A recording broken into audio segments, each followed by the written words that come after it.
Halo Sobat YouTube, Sobat Proyek, Sobat Kereta Cepat. Bismillahirrahmanirrahim. Assalamualaikum warahmatullahi wabarakatuh. Kembali bersama saya Kusnun Jola KD Channel di kawasan stasiun kereta api Padalarang, sekaligus juga bersebelahan dengan stasiun hub kereta cepat Padalarang. Persisnya saya berada di seberang daripada trek kereta cepat Jakarta Bandung yang nampak sudah dipasang dinding parapetnya ya. Ini pada box rider yang ke-491. Kemudian semakin ke timur itu semakin turun ya nomornya, karena ini nomor dihitung dari casting yard 4 ke arah Cikalong Wetan gitu. Jadi 491 persis tersambung dengan subgrade 51C. Nah, di 51C inilah merupakan kawasan di mana dibangunnya stasiun hub Padalarang.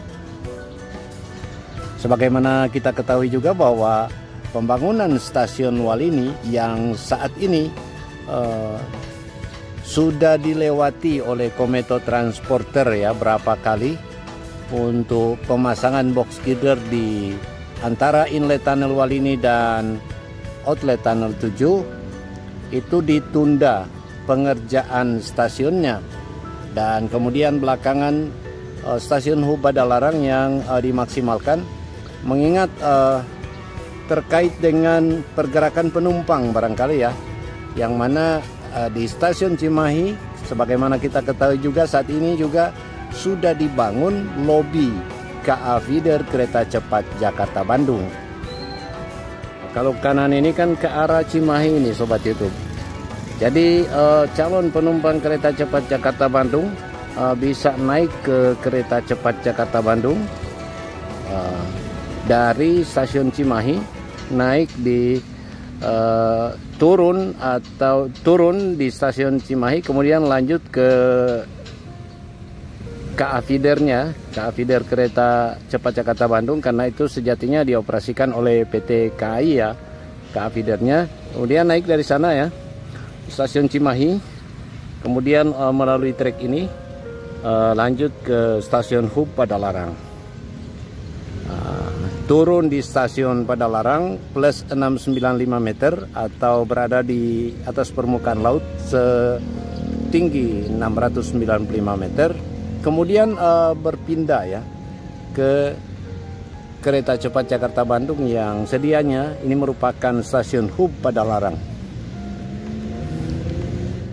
Nah, stasiun hub Padalarang ini dibangun dengan konsep TOD atau Transit Oriented Development, di mana nanti akan terintegrasi ya.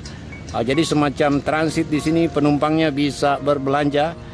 Karena diperkirakan ini akan ada pergerakan ya sekitar 20.000 orang setiap hari di kawasan ini, baik dari penumpang kereta api reguler maupun dari kereta cepat Jakarta Bandung. Sehingga memang ini yang sedang dipacu untuk segera bisa beroperasi. Terhubung juga dengan nantinya akan ada uji coba di akhir tahun 2022, maka stasiun ini harus siap lebih dulu, dan bahkan penyebaran balas ya yang dari stasiun Tegaluar sebetulnya tinggal menunggu selesainya pemasangan box girder ke arah batas pemasangan dari casting yard 4, yaitu di DK085. Kenapa harus menunggu?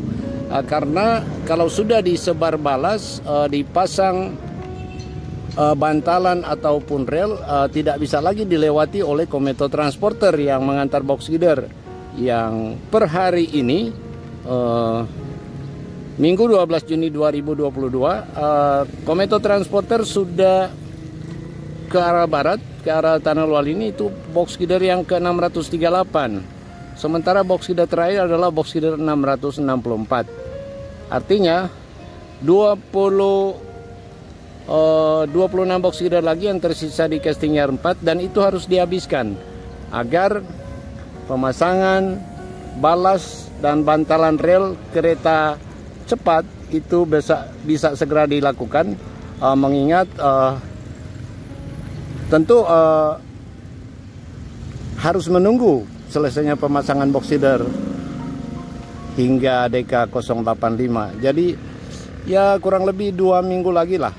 2 minggu lagi lah pemasangan penyebaran batu balas ya di trek ini hingga Tegaluar itu akan dilakukan. Nah, tentu kita berharap setelah pemasangan box feeder terakhir, yaitu box feeder 664, tidak ada lagi kendala yang dilewati oleh Sinohydro ya dalam pemasangan atau penyebaran balas, bantalan rel, kemudian pemasangan rel kereta cepat Jakarta-Bandung.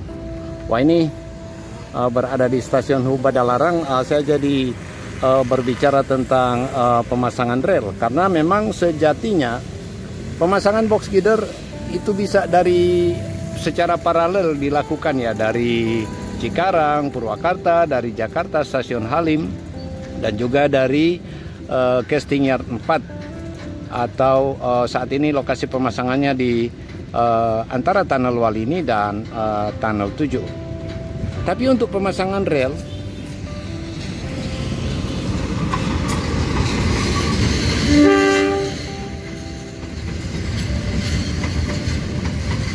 KA Garut Cibatuan. Nah, ini yang kereta api lokal yang sampai Garut. Sekarang saya kurang informasi ya, tapi berubah. Jadi KA lokal Cibatuan jadi berubah Garut Cibatuan. Karena saya naik ini kemarin ya, barangkali intermezzo aja.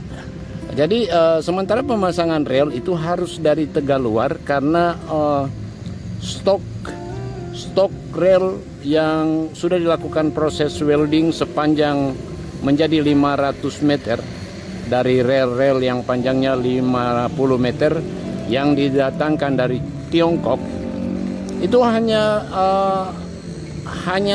tersedia di stasiun Tegaluar, mengingat lokasi penyimpanannya yang harus luas dan itu tidak bisa disiapkan di lokasinya, lahannya, penyimpanannya tidak bisa dilakukan di Jakarta, tepatnya di stasiun Halim. Karena stasiun Halim sendiri bukan berada di atas tanah seperti halnya stasiun Hubadalarang, namun dia elevated, jadi berada di atas, dan tentu akan menyulitkan juga untuk distribusi atau pasokan rel ke arah Tegaluar. Begitu Sobat YouTube, atau ke arah Bandung. Sehingga memang itulah alasan sehingga kenapa untuk pemasangan relnya harus dimulai dari Tegaluar dan seterusnya hingga stasiun Halim. Sehingga kemudian pemasangan box feeder, kenapa kemudian terus kita ikuti perkembangannya, karena itu sangat menentukan dengan terpasangnya box feeder secara keseluruhan. Walaupun laporan saya KD Channel kebanyakan hanya dari Casting Yard 4, yaitu hingga batas pemasangan di DK085, walaupun juga ada beberapa zona kawasan yang tidak bisa diliput, namun sesungguhnya tujuannya adalah bahwa wah, ini sudah selesai nih pemasangan box feeder, sudah sampai di mana, sehingga kemudian Sinohydro harus siap-siap untuk penyebaran balas, kemudian pemasangan bantalan dan pemasangan rel kereta cepat. Karena hingga Tunnel Walini menggunakan balas, kemudian relnya juga harus disiapkan. Makanya kemarin hari Rabu 8 Juni 2022 saya juga melihat proses penyambungan atau pengelasan yang dilakukan oleh Mobile Flash Butt Welder. Jadi penyambung rel yang sudah diproses welding, sudah dilas ya dengan mesin dari Tiongkok menjadi 500 meter dan kemudian berada di trek, dan selanjutnya dilakukan pengelasan secara mobile. Kembali ke stasiun Hubadalarang, inilah kegiatan atau progres yang sedang berlangsung, dan ini memang terus berlangsung ya sejak beberapa waktu terakhir ya, 1 bulan lebih ya, Ini sudah ada bagian-bagian yang terus dibangun, dicor, barangkali secara teknis bisa dibantu oleh sobat YouTube yang lain untuk menjelaskannya melalui kolom komentar. Jika ada kata-kata yang salah kiranya dapat dimaafkan. Terkait dengan informasi yang keliru terkait perkembangan proyek kereta cepat Jakarta Bandung, juga sebaiknya meninggalkan komentar agar informasi tersampaikan kepada sobat YouTube yang lain yang barangkali kehilangan informasi terkait perkembangan terbaru daripada progres atau proyek strategis nasional ini.